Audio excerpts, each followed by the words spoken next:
시청자 여러분 안녕하십니까? 헬로티비 뉴스입니다. 먼저 오늘의 주요 뉴스부터 보고 오시죠.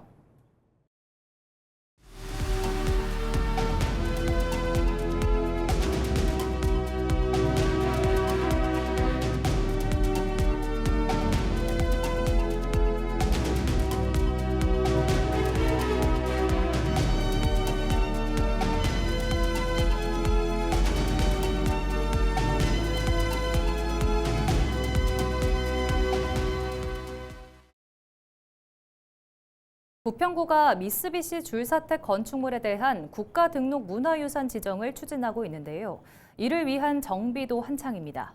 그런데 당초 올 상반기까지 지정하겠다던 계획에 차질이 생겼다고 하는데요. 자세한 내용 송효창 기자가 취재했습니다. 일제강점기 미쓰비시 제강에 강제 동원된 노동자들의 합숙 공간. 광복 이후 노동자들의 주거지로 활용해 근현대 산업 생활사를 담고 있는 이곳. 바로 미쓰비시 줄사택입니다. 부평구는 지난 2024년 미쓰비시 줄사택 토지 1329제곱미터와 건축물 1069.6제곱미터를 모두 국가유산으로 지정해달라고 국가유산청에 요청했습니다. 그러나 당시 유산청은 이례적으로 건축물이 아닌 토지만 국가유산으로 지정했습니다. 남아있는 건축물 4개 동이 많이 노후화했고 안정성이 우려돼 보수 이후 추가 지정을 검토하겠다는 것입니다. 이에 부평구는 줄사택 건물에 대한 지정을 재추진하기로 하고 같은 해부터 용역을 진행했습니다. 용역을 통해 종합정비계획안을 마련하고 올 상반기까지 지정을 완료하겠다는 것. 그러나 상반기 지정은 힘들 것으로 보입니다. 국가유산 등록에 앞서 조사 심의하는 국가유산위원회 안건 상정 시기가 늦어지면서 이달에서야 검토가 예정됐기 때문입니다.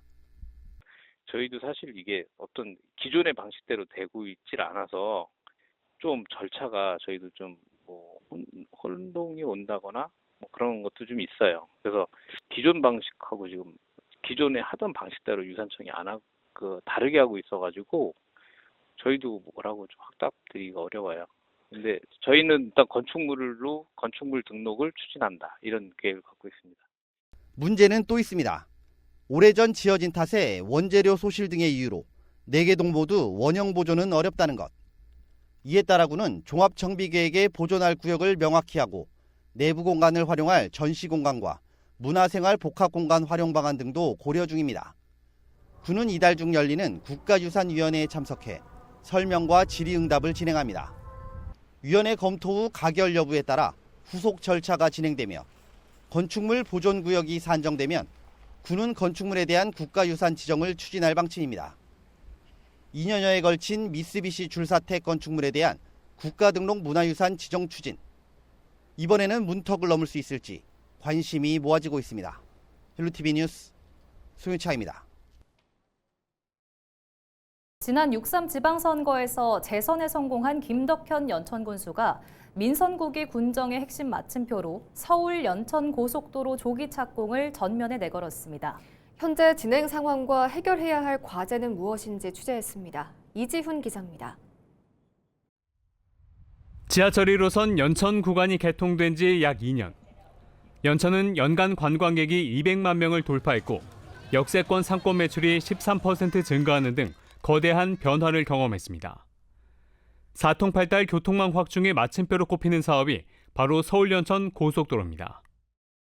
왜 서울 연천 간 고속도로에 그러한 집중력을 기하는가 하면 연천군에 중견기업이 들어와야 다양한 일자리가 만들어지고 그 다양한 일자리 가운데에는 청년들이 일자리가 만들 수 있습니다. 서울 연천 고속도로는 서울을 출발해 양주를 거쳐 연천까지 총 50.7km를 잇는 대형 국책 사업입니다. 현재 남쪽 구간인 서울 양주 민자 고속도로는 착공을 앞두고 있습니다.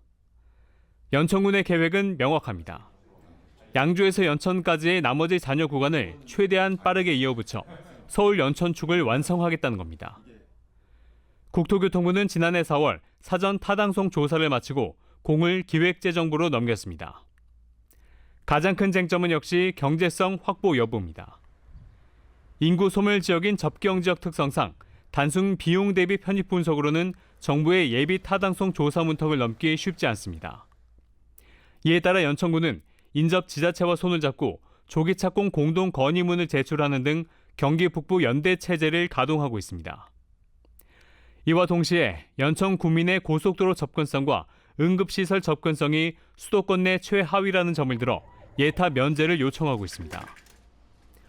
설사 예타 면제가 안 되더라도 향후 연천에 건립될 국립현충원과 반려동물 테마파크 등 대규모 앵커 시설 유동인구를 타당성 조사에 반영해 정부를 설득하겠다는 전략입니다. 접경 지역에 생존권이 걸린 서울 연천 고속도로. 정부가 예타 대상에 포함시킬지 또는 예타 면제를 시킬지 여부는 오는 9월쯤 결정될 전망입니다. 헬로티비 뉴스 이지훈입니다. 민선 8기 지방자치가 어느덧 임기 마무리 단계에 접어들었습니다. 제9대 부천시 의회도 마지막 회기를 열고 4년간의 의정 활동을 정리합니다. 이정하 기자가 취재했습니다. 제1차 본회의를 개의하겠습니다. 9대 부천시의회의 마지막 임시회가 개회했습니다. 지난 4년 동안 발의한 의원 발의 조례는 모두 216건.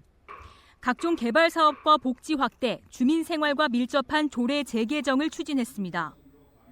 시정질의 1077건을 비롯한 행정사무감사, 예산심사 등을 통해 집행부에 대한 견제와 감시 역할도 수행했습니다. 임기 마지막까지 민생 현안 처리에 최선을 다하여 9대 의회를 명예롭게 마무리하고 10대 의회가 성공적으로 출발할 수 있도록 징검다리를 놓아주시기 바랍니다. 의정 활동에 성과만 있었던 것은 아닙니다. 임기 초반 현직 시의원의 동료 의원 성추행 의혹이 불거지면서 해당 의원이 사퇴하는 일이 발생했습니다. 또 해외 연수 갑질 폭언 논란 등이 잇따르며 지방의회 윤리의식과 자정 능력에 대한 비판이 제기됐습니다. 때로는 지역 현안보다 양대 정당 간 대립이 앞서는 모습도 반복됐습니다. 주요 안건 처리 과정에서 여야가 충돌하며 의사일정 파행이 있기도 했고 이는 고스란히 시민들의 피로감으로 이어졌습니다. 부천 시의원들의 자질과 관련해서 전국적으로도 굉장히 좀 비난의 책임이 있었던 그런 아쉬운 점이 많이 있습니다. 부천시에 대해서 견제와 균형의 원래 목적을 살려나가는 거. 그래서 부천시의원은 정당인이기 이전에 시민들의 대변자라는 자기 정체성에 대한 명확한 인식이 있어야 되지 않나. 제10대 부천시의회는 선거구 조정에 따라 의석수가 기존 27석에서 25석까지 줄어든 데다 비례대표 한 석마저 공석이 되면서 사실상 24석 체제로 운영될 전망입니다. 민선 8기 지방자치가 막을 내리는 가운데 다음 달 개원하는 10대 의회는 성숙한 협치와 책임을 보여줘야 하는 과제를 안고 있습니다. 헬로티비 뉴스 이정하입니다.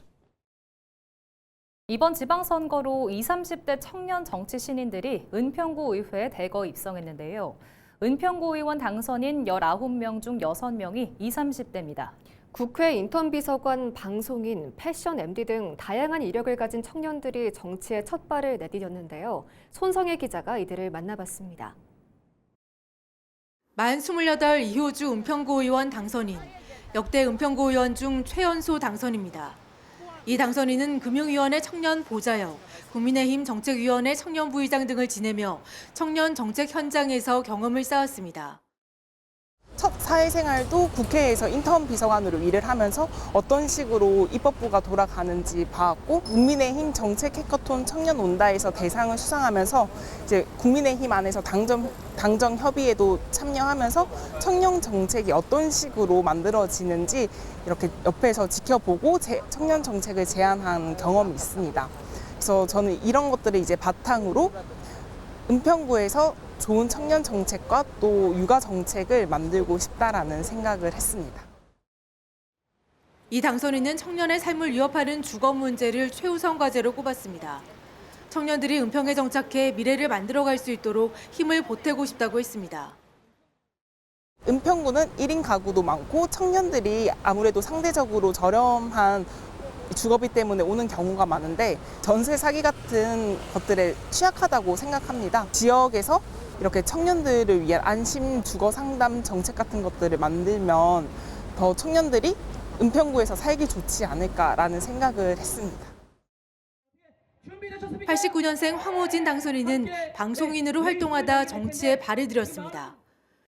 현장에서 주민들의 이야기를 많이 듣고 그 현장의 그런 이야기들을 많이 들음으로 통해 가지고 그냥 단순하게 듣는 것을 떠나 가지고 정말 해결할 수 있는 정치인으로서 은평 구민들께 정말 힘될 수 있는 정치인이 되겠습니다.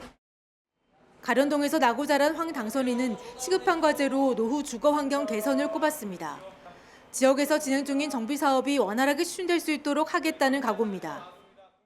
가련 1구역의 답답함을 많이 느끼기 때문에 재무건설위원회 쪽으로 가서 가련동 주민들의 답답함을 좀 하루빨리 좀 해결할 수 있지 않을까 싶어가지고. 후보자 수와 의원 정수가 같아 무투표로 당선됐다는 기쁨보다 준비한 공약을 주민들에게 알릴 기회가 없어 아쉬움이 더 컸다는 장경은 당선인.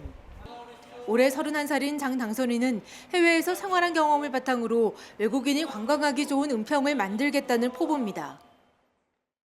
진관동에도 정말 외국인들이 많은데 제가 느끼기에는 체류만 하고 소비를 하진 않더라고요.